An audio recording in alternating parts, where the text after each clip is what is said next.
When I was a kid, I used to think that pork chops and karate chops were the same thing. I thought they were both pork chops. And because my grandmother thought it was cute, and because they were my favorite, she let me keep doing it. Not really a big deal.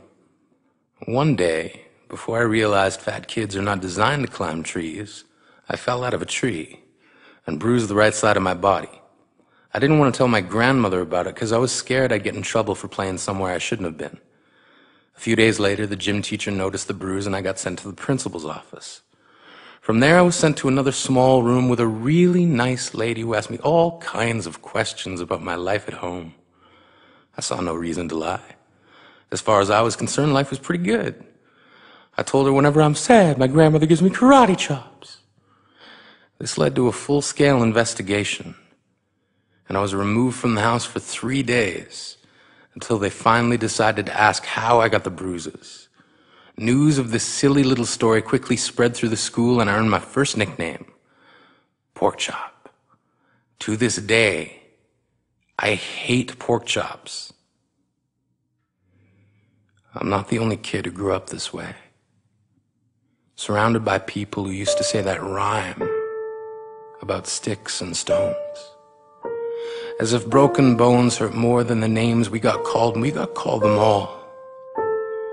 So we grew up believing no one would ever fall in love with us, that we'd be lonely forever, that we'd never meet someone to make us feel like the sun was something they built for us in their tool shed.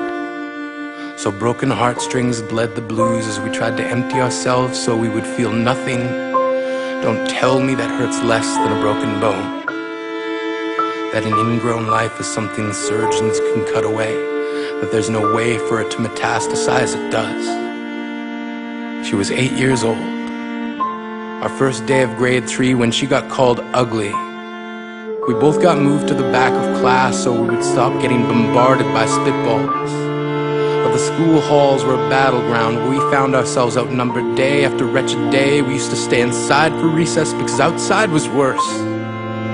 Outside, we'd have to rehearse running away or learn to stay still like statues, giving no clues that we were there in grade 5. They taped a sign to the front of her desk that read, "Beware of dog." To this day, despite a loving husband, she doesn't think she's beautiful because of a birthmark that takes up a little less than half her face. Kids used to say she looks like a wrong answer that someone tried to erase but couldn't quite get the job done. And they'll never understand that she's raising 2 kids whose definition of beauty begins with the word mom, because they see her heart before they see her skin, because she's only ever always been amazing. He was a broken branch grafted onto a different family tree, adopted, not because his parents opted for a different destiny. He was 3 when it became a mixed drink of 1 part left alone and 2 parts tragedy. Started therapy in 8th grade, had a personality made up of tests and pills, lived like the uphills were mountains and the downhills were cliffs, 4/5 suicidal, a tidal wave of antidepressants, and an adolescence being called pauper. 1 part because of the pills, 99 parts because of the cruelty. He tried to kill himself in grade 10 when a kid who could still go home to mom and dad had the audacity to tell him, "Get over it." As if depression is something that can be remedied by any of the contents found in a first aid kit. To this day, he is a stick of TNT lit from both ends. Could describe to in detail the way the sky bends in the moments before it's about to fall. And despite an army of friends who all call him an inspiration, he remains a conversation piece between people who can't understand.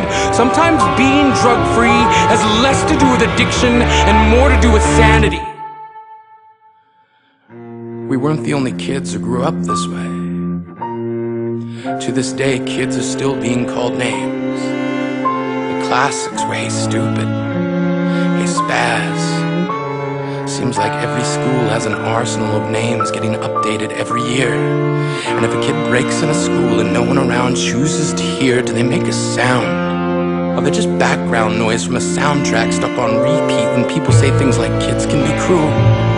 Every school was a big top circus tent, And the pecking order went from acrobats to lion tamers, from clowns to carnies.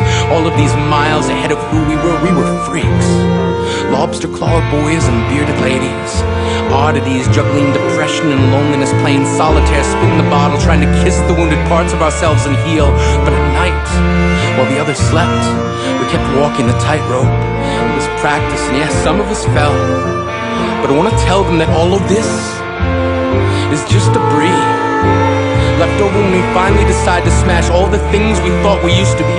And if you can't see anything beautiful about yourself, get a better mirror. Look a little closer. Stare a little longer. Because there's something inside you that made you keep trying despite everyone who told you to quit. You built a cast around your broken heart and signed it yourself. You signed it. They were raw. Because maybe you didn't belong to a group or a clique. Maybe they decided to pick you last for basketball or everything.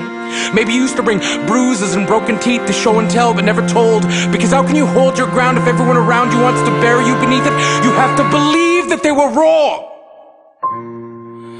They have to be wrong. Why else would we still be here? We grew up learning to cheer on the underdog because we see ourselves in them. We stem from a root planted in the belief that we are not what we were called. We are not abandoned cars stalled out and sitting empty on some highway. And if in some way we are, don't worry. We only got out to walk and get gas. We are graduating members from the class of we made it. Not the faded echoes of voices crying out names will never hurt me. Of course, they did.